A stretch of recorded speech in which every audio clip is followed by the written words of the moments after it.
Welcome to Pivoting to Technology Adoption. I'm your host, Donna P. Mitchell, the Transformation Authority. Every week, I sit down with executives, strategists, and innovators to tackle the one problem no one's solving: why 70% of technology transformations fail. Let's pivot.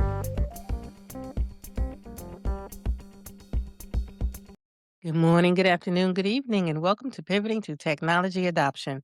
And today I have a guest, Maulik Bhatt. And Maulik Bhatt, he is standing at the intersection of technology, computerization, large-scale systems, AI, governance, and a lot of the NIST standards. And we're going to talk about that in a few minutes, but I wanted to make sure that you understood that today is going to be a little bit different. Normally, I have a product leader who's on the people side of technology adoption. But today we're going to turn the lens and we're going to talk to one of the builders. And one of the builders at Amazon, Amazon Quick, is really going to give us some insight on what's happening in enterprise, what's happening in technology adoption from the builder's perspective. So, Maulik, say hello to your audience and ours and give us a little bit more background on what you're doing at Amazon. Everyone, I'm Maulik Bhatt, and thank you, Donna, first of all, for inviting me to your podcast. Really glad to be here. Like Donna mentioned, I'm more on the builder side, so I'm one of the senior SDE on the AWS Quick platform, and I lead the technological side and implementation side of this generative AI offering that AWS has. I have like about 7 to 8 years of experience in building the large scale enterprise solutions, mainly the cloud based solutions. And since the whole industry is moving towards generative AI technologies, yeah, I'm contributing heavily to the AWS offering called Quick, where it is a kind of a personal assistant that we offer to the as a solution to our enterprise customers, and they can serve their end users better. So, with that said, with you being with Amazon, I really want to get into this piece first because you mentioned something as we were talking about the White House and how you work with the organization NIST and you're a member of IEEE. Can you give us some insight on how that works with the White House and the standards and everything that's going on in technology today? Yeah, of course. So as you know, the generative AI technology is moving very fast. We are seeing like new and new models coming and like every month, and they are much more stronger than the previous one. So this like advancement in the technology brings a lot of risk as also at the same time, like how it is being used and how what kind of guardrail we should have around this technology. So today we since this is a very brand new industry area where currently the government doesn't have the much more like standardization or any guardrails in sense that to guide even our industry professionals or even the enterprises. So I work with IEEE and NIST, where we have the like member of the like different enterprises as stakeholders, and we give the kind of inputs to the NIST committee that this can be the better guardrail for our overall technology in generative AI. So they take these inputs from different industry professionals, make a concise suggestion and give it to the White House. So basically, we are the one of the contributor to the standardization process that White House had adopted. Yeah, White House folks basically takes into the consideration while they are making the policy out of it. Well, it's good to know that we're making some policy decisions and some guardrails for what's happening now and into the future. Thank you for that insight. So, since you're on the builder side, what happens when you meet a company in their enterprise and they want to roll out AI? Mhm. What is it from your perspective, C suite or the leadership, and they really need to be thinking about and talking about to you about? Yeah, sure. So basically, the AWS has a large number of enterprise customers, and when we try to build a solution, many times our customers comes into like, hey, we are seeing the new tools or like technology coming out, and we need a variant of it in our AWS because they have brought their large amount of data to a platform. So many times they have very vague thought of like, hey, we want something like ChatGPT or something like a bot that can help our end users. So many times they don't have actually idea that how it will look like or they actually what they want. So when first of all we try to work with them that what is your use case, because each industry, let's say the finance sector or marketing sector or a healthcare sector, these Mhm. kind of different enterprises have different use cases. They don't so building one solution is very hard that caters all kind of use cases. So we try to work with them, understand their use cases, and because we are building these services ground up, we try to make the provisions like because these all enterprises mainly look for like the security in first place, like a permissions model that makes sure that the no data is leaked, because that's even the wider vulnerability. So we make these guardrails in that base model, and top of it, based on the use cases, we understand that yeah, we need to serve the use case better, and we try to build a solution around it. So whenever the C-suite folks comes into a picture, basically we have to work with them to even like extract the requirements, because previously the product definition used to be pretty clear. Now it's very vague, since everybody has like some perception of this kind of a generative AI technology, but they don't know that how their customer will use it. So yeah, the responsibility on the builders are increasing. Like along with the product, we have to also build at the same time. So when someone that's listening now, they know that they want to come into the technology space and they know they want to use Amazon because that's what everybody's using. That's what they feel everybody's using. Yeah. So they contact you. And when they contact you, they don't have a use case. Can they do a use case then with you, or do they have to have the use case before they contact you? No, so many times they are like, okay, I want some solution.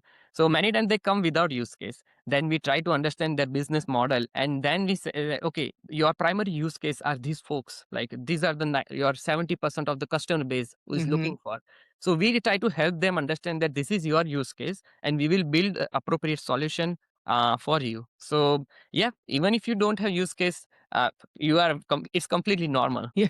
So, how many companies really come to you knowing what they want to improve with their business? They So just don't come saying, we want a solution. Do they know what they want a solution to? So many times they come is like they see that there are like a couple of offerings in the industry from different organizations, and Hmm. they think that okay, if we have something like this in our AWS platform, we can reduce our failure rate by this many percentage, or we can reduce our call center load by this many percentage if we have better solution around it. So they have this kind of idea. Now we have to turn it into the use case on our side, that okay, if we deploy this quick based solution as call center assistant, you will need at least 70% less number of people on your call center. So this is how we extract the use case and then build the solution within their ecosystem. So, for those that are listening,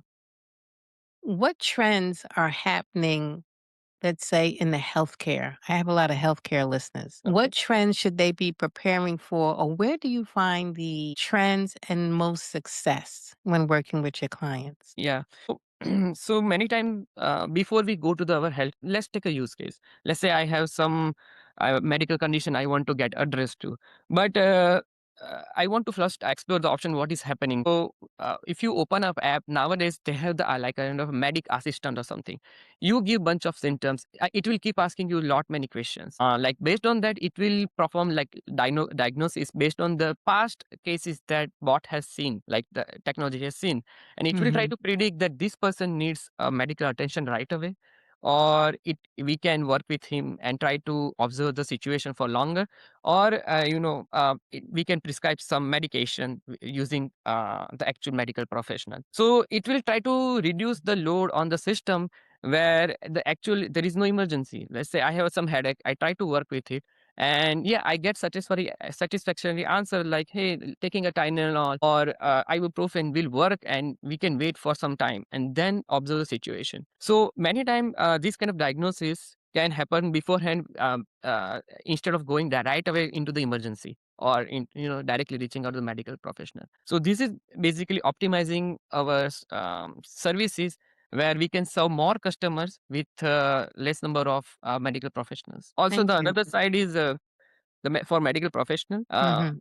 when they're inputting like a diagnosis from their side into the system, they can put more and more tags and make our technology more aware, like this model more aware about the different diagnosis happening. So whenever the new case comes into picture, this will have already some understanding that yeah, these are the probable cause that can be the root cause behind the patient's uncomfortableness. And yeah, so basically, we are trying to optimize from the both perspective, from end customer perspective, and also from the medical staff perspective. So when you are optimizing from the different perspectives, what is the possibility of there being a failure? And then what happens if that happens? Yeah. So since the medical is overall very critical in like industry, we can the lower accuracy can impact very negatively even on customers and also on the medical staff. So when we fine tune our models, basically we make sure that what kind of accuracy level we want to achieve. So different industry have different standards. Let's say finance and healthcare needs most like more accurate results, where compared to if I am shopping, if it gives wrong suggestion or miss wrong category, that's fine, it's not catastrophic. Where the healthcare side, we try to make that the accuracy is very high.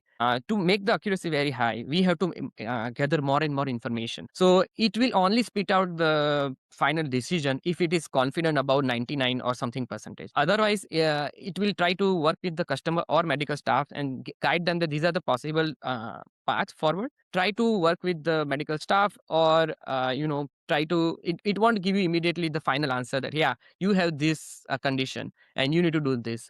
It will never answer that in case of Hmm. health. So it sounds like there's an opportunity to really look at the percentage of success before it gives an output. Yes. And you can set that percentage of success of information or framing or content before it gives you the bottom line answer, or it won't give you the bottom line answer unless it's sure 99.9% or whatever the case may be. That's interesting to know. Are you finding physicians and medical staff being confident about the AI, or is there still a level of fear in healthcare? Overall, the adoption compared to other industry, like the other enterprises have higher adoption, whereas the healthcare and the finance takes these adoptions very slowly because there is lot of risk in case that something goes wrong. Because so that's why they try to keep we call it HELO, human in loop. They try to keep at least one human approval in overall diagnosis or whatever the flow they are running. Hmm. So in case, so bot will do lot of work for them. Like it will do the all historical analysis. It will fetch all the information of patient. It will generate a final report, kind of before giving it to the customer that to review to the medical staff. Once the medical staff reviews it, this is basically human in loop point whether yeah this seems like a correct diagnosis, and once they approve it, then only it will be forwarded to the end user. So yeah, of course there is some resistance, I would say hesitate, and it is a good, I mean, it is a good thing too that because there is actual human involved on the impact side, it's good to have human in the loop on the medical staff side before we giving out that final decision. So, when you're working from the builder side, what are some of the issues that you find happening that could have been avoided? um so many times, I mean, when we build solutions, we don't know the what use case this person is going to use for. Hmm. So like you said, the medical staff is one, the retail customers are one, the marketing customers are another segment. So marketing folks are more about genetic analytics, like understanding the trend of their sales and thing, where the healthcare professional are trying to look for the diagnosis. So everybody has different use case. When we build these solutions, we have to think through these all possible scenarios that what will end customer use this solution for that purpose. So Mm. we have to build our solution very conservatively, that okay, we should build the solution that will work, at least the base solution that will work in all cases. On top of that, we whatever customization we do for particular industry, that's fine, but we shouldn't have any caveat left in our ground up like a base solution whatever we build. So, when you think about what's happening today Mhm. and the CEOs and C suite that are listening, what are the main takeaways that you want them to understand when dealing with Amazon Quick Mhm. or dealing with anyone in dev, but really more specifically, when they contact you all, what should they take away? What do they need to know? So whenever, so many when we are trying to see the pattern, everybody is like, "Hey, let's onboard our company or our organization or our whole team, let's say whatever they are leading, to the this generative AI tools that different companies are offering, not Amazon. Like each enterprise has this kind of Hmm. offering. So when they say, because they think of their in a perspective that if we don't catch this train, we will miss this train, and basically our organization will fall behind. But in this basically hurry, I would say, they miss the point that how their end users are going to use for. So let's say, take one retail example. One retail company, they want their employees to use this tool to improve their productivity, improve their sales report, make more, try to understand more analysis of the sales trend, because they saw that okay, these companies or organization are adopting heavily, we should do it too. Let's buy the subscription and throw it to the our our sales representatives. It doesn't work like that. Because from when C-suite folks are thinking on that direction, they don't take into consideration many times that how their end user will adopt it. Many times they like, okay, let's buy the subscription, schedule a two days worth a week meet like a training for our sales folks, and they will just start using it. It is not like that. They have to understand that okay, what sales folks actually need. So many times, not every all use case is automable, like only certain portions is automatable. So let's say the sales report generation or doing some analysis on the trend, that can be done, but these like not everything can be automated. So they need to work with their sales folks to understand that okay, this is a use case that you have, bring that to us, and then we will build a more specific like a solution for you. That way, so takeaway for C-suite folk is understand your organization use case. Just buying subscriptions won't. So, what can't be automated? I'm curious to know. We need to tell them. I kind of got an idea, but a lot of people don't understand. You can't automate everything. Can you give them a few insights? Yeah. So what I'll tell. So what product we build, we also use them. So the product that we are building, Amazon Quick, we also use internally as a whole, as a all employees. So we Amazon has like thousands of employees. All of us use this product for our day to day life, and we are also building at the same time. What I am saying is, what we fail to do is many times people try to do document generation. So let's say there's a proposal for some kind of feature work we are doing. We will many times I have seen folks is like give the prompt to the our tool and say that hey, go investigate the market trends and prepare a proposal. The the tool will do the proposal work. It will it will spit out the document, but it doesn't mean that it's the final one. It's a very basic draft. You are not supposed to feed directly to their systems. So what happens is, because I know, so, in overall push for the productivity increase, many time it happens, but you need to review it, because whatever is proposed is very very fluid draft. You have to mold it in a way that your company or your audience understands. I have seen folks just throwing this document directly at their end, like audience, saying that, hey, this is the proposal we came up with. They didn't even read the whole document. So that's the use case I think that cannot be automated. You have to give a final review or final good to go from your perspective. Do not just blindly automate saying that, okay, this will, because these are more creative things. Creative things need more attention. The only thing that can be automated is very deterministic, that Mm. okay, from this pipe, so from our like builder side, do the deployments, we do the deployment in step by step process, and that can be automated easily, based on different metrics, success metrics. But whereas the more creativity involved, more decision making is involved, more stakeholders are involved, it has to be coherent. Like you have to take consent, you have to get feedback from different people. Just don't directly, generate a document, give it to the audience. That won't work. I have seen spectacularly failing like this. Yeah, this can't be automated, 100%. Like you should have a document and then give it to an attorney, and then. So, my next question is, so when should the CEO or C-suite Mhm. know that they need to contact you guys again? You've done the rollout, you work with them, you got the case, they had the data. You've Yeah. given them a solution and it's just not getting adopted by the staff. How do you know whether it's a system problem, a technical problem, or a people problem? How do you guys know? That's a very excellent question, actually. This we face in our day to day work every day. So, people, because this enterprise bought this subscription or this solution, let's say, Mhm. they started using it. They did the first step, but now the next step is observing it, like how it is being adopted, how it is performing. And that's a very important part in this whole adoption process. So, because we build this system, every point that we build, or like the flow that we are executing in our systems, we emit bunch of matrices. So basically we call it observability. So our systems are, we have very high observability.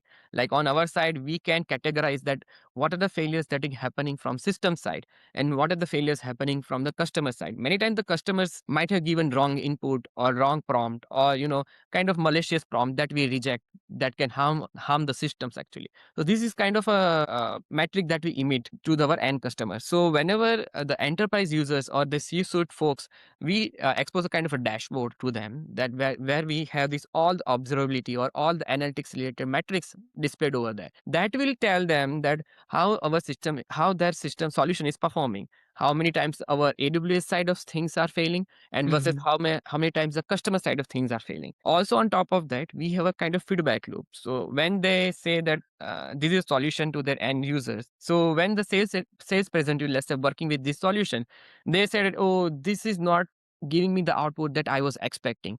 So it can give the feedback to the system that, okay, I was expecting this kind of report, but you built something like completely different. So it's a negative feedback. Or many times they even give the positive feedback to that. Oh yeah, it did outstanding job of generating report or doing the analysis. So this kind of feedback loop goes into a system, and we even cascade it back to these our enterprise C-suite folks. So when they see the dashboard, there is a one section that gives basically the feedback analysis that they received from their end users, saying that, okay, most of the folks have the positive feedback, or some negative feedback. Based on the trends, they will see that what kind of negative feedback is impacting heavily on their productivity. So many times they say that, okay, we are not able to give this kind of inputs, let's say, documents that require sensitive information from customers. So many times we reject that, oh, this is very sensitive information, mask these SSN numbers or billing information. So this kind of information get redacted everywhere in the system. But if the finance folks are working with it, they might need the actual access. So they might give this feedback in the system that, hey, I need this access, otherwise I won't be able to complete my task. And this Mm. feedback will appear to the C-suite folks that, okay, seems like the finance folks are facing issue with the permissions. We are supposed to give them permissions to access this information. Otherwise, they won't able to complete their side of task. So this kind of metrics observability roll up to the C-suite dashboard, where they can see the trends happening on AWS failure side, user failure side, and user feedback side. So when you see the failure on the user side, does that include workarounds or when they just is that one of the failures? When staff would do a workaround or do something they shouldn't be doing with the system or just ignoring it? No, so we have certain metrics. Many time people do work around, many time we said, hey, this is very sensitive information. We can't ingest in our document. We reject the document. The workaround is basically, they type it in. Like, and then they try to insert. So we do see this kind of information and we emit these metrics too. But yeah, I mean, we have guardrails our side of too to prevent this kind of happening. But we Oh. emit the metrics, but it's up to the C-suite how they want to block it. So when you say how they want to block it, so that means any solution that they may work with or Mhm, utilize or purchase from Amazon or from you, mhm. there is an opportunity to make modifications throughout the Yes. process through the implementation stage and its stability and full adoption. Yes. That's So we wonderful to give them hear. lot of granular, I would say, regulators. So basically, they can see that what kind of sensitivity I want in my document. They can say that, hey, don't let them upload doc files or don't let them upload PDF files. So as an enterprise user, I mean, C-suite can have complete control over these kind of features. Many times the some of the C should choose to don't let them generate images. So basically, image generation is one of the feature we offer, but we give them control also that, okay, these are the capabilities you can turn on, turn off. These are the all the knobs that we offer to you to the C-suite folks, and they can turn it off, turn it on, optimize it up to their standards. So what if it's not working the way they thought it would work? Can they make any major changes? So depends like what kind of changes they are expecting. Certain changes we can definitely make that. But if Like they're what? like these kind of knobs, like okay, they can turn off the certain features completely, but what they can't do is completely change the behavior of our models. Like that is in very root of our system. So that knobs are not given to the C-suite folks. Only certain like up to some level, like okay, feature capabilities on off, those kind of things we can do, but they can't change the behavior of the system overall. Any major Yeah. issues, any major modifications? Yeah. So when you're dealing with modifications in enterprise, does cybersecurity come in play with that in Oh yeah. regards to Yeah, so all our whatever we ship today from our builder perspective is gated by the security. Nothing goes out without the security approval. And this as this generative AI technology is moving in like further direction, the security is also becoming more and more critical because people are finding newer ways to exploit the system. And this security team that we work with, they run all kind of this penetration testing suits on this all kind of features that we are developing. So before we ship out of the door, they do this testing in each of the portion, and only if they certify, the feature goes out. Otherwise it gets they send us for the revisit. So basically all in all step we involve the security from starting from design to shipment. that's good to know. So let me ask you this. How about governance? Where does governance come in? Because you had the guardrails, you mentioned the guardrails. So the governance in a regulated industry, which is quite a few of them today, those guardrails are built in while you're creating the solution for the use case and everything is modified at that point Yes. and integrated at that point. And as the governance or requirements change and the guardrails change, do they have to contact you to make those modifications, or is that something they can do on the internal organization side? So there are some base guardrails that we definitely need to follow.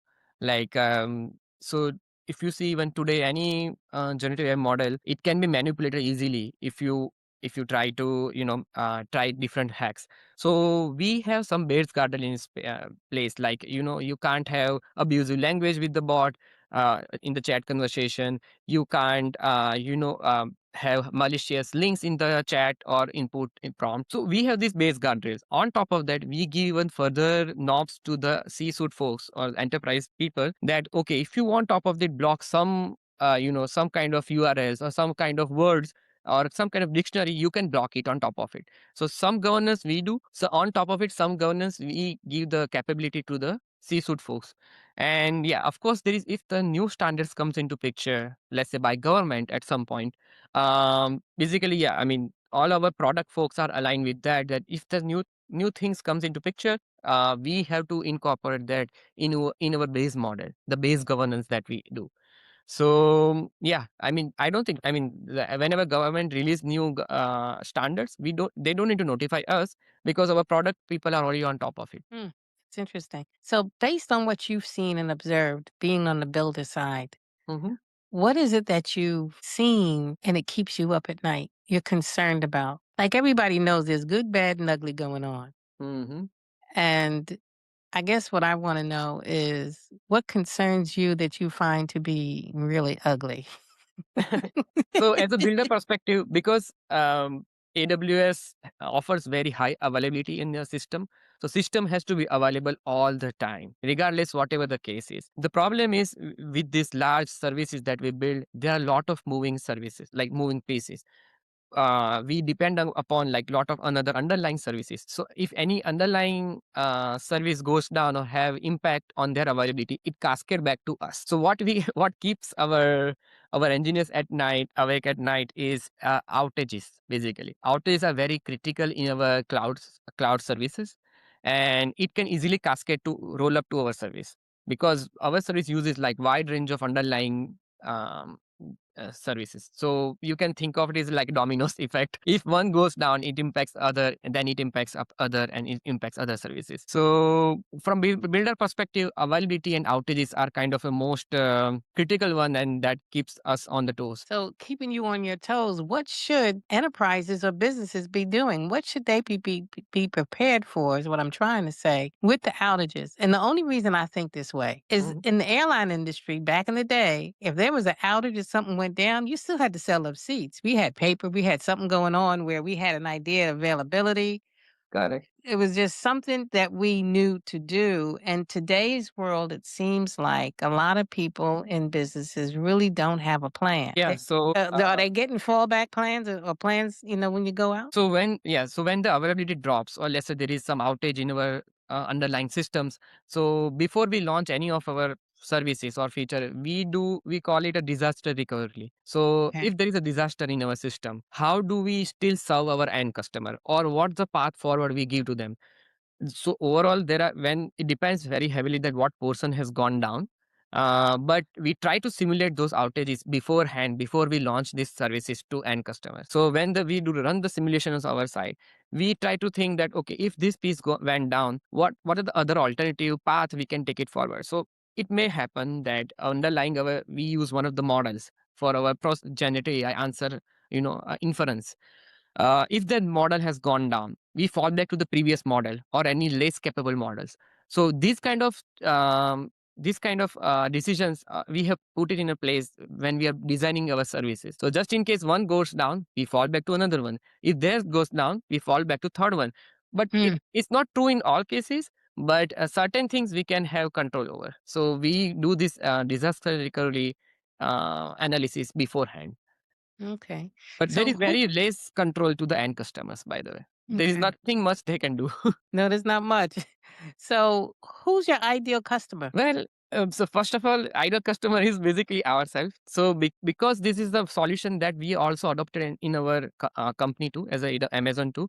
And since Amazon has wide range of use cases, like starting from different Alexa or AWS or retail or ads this is the ideal customer that okay, this Amazon as whole has all the cases that we want to cater to. So we don't have to go out and try out with different customers that okay, we want to try with you and understand how our system behaves. No, we have everything in house that we can test with. So our Amazon itself is the ideal customer that who can load test our systems. So lastly, what is it I have not asked that you want everybody to know? Well, I know we talk a lot of about the enterprise customers, but we do have also the like directly working with end users, like single users or a Okay. group of small team who adopts these quick suite products. AWS has lot of enterprise customer. It doesn't mean that we don't care about our single users. We also try to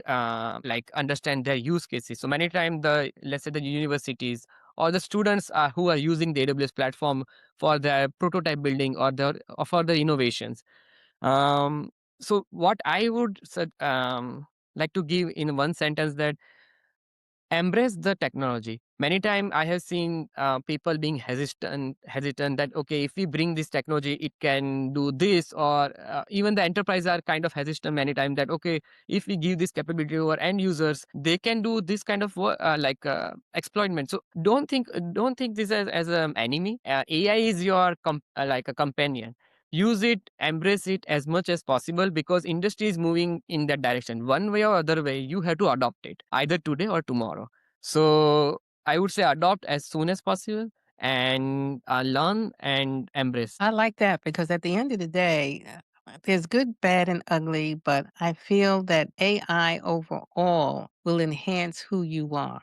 Yeah. If you're a critical thinker, if you're a gestalt thinker, it Yeah. will enhance all of that to the next level that you would not have been able to think naturally. So, Correct. with artificial intelligence, if you're a strategic thinker, you really can get to the strategy with AI. And if you about the bad and the ugly, well, yeah, that can happen just like in society. And hopefully, we put enough guardrails and controls in play. But at the end of the day, I see a lot of positives that people need to embrace because the speed of growth and the Oh yeah. speed of advancement in the technology a year going by is not a year going by in that world. It's like a Yeah. few days. Am I thinking clearly? And Oh, is that a yeah, good way I to put that? completely agree with you. Yeah, yeah. So, I mean, think about it. 2 years ago, nothing was there. I mean, there was very small growth in the generative AI field. If you look today, and probably in a year or so, it's taking leaps and bounds. Yeah, you have to try to keep up with it. Whatever you can achieve. I mean, whatever you can adopt. I'm not saying that you have to learn everything that is today in the market. Things are moving fast, but whatever you can and improve your productivity, you should take a leap forward and have a trust in the system. So, Malik, how can somebody reach you? Well, yeah, I have my own website too, but LinkedIn is my preferable point. I'm available on the LinkedIn, and anybody can send me the invite, and yeah, I'll be happy to chat. Okay. Well, this is Donna P. Mitchell and Malik Bhatt on Pivoting to Technology Adoption. And I'd like to thank you for listening and stopping by. And we are shaping tomorrow together. Thank you. Thank you, Donna. Thank you for listening to Pivoting to Technology Adoption. If this episode gave you something to think about, subscribe, leave a review, and share it with a colleague who needs to hear it. My new book, Pivoting to Technology Adoption, Mind the Gap, is available now on Amazon. Visit pivotingportal.com to work with me directly. I'm Donna P. Mitchell, the Transformation Authority. Until next time, mind the gap.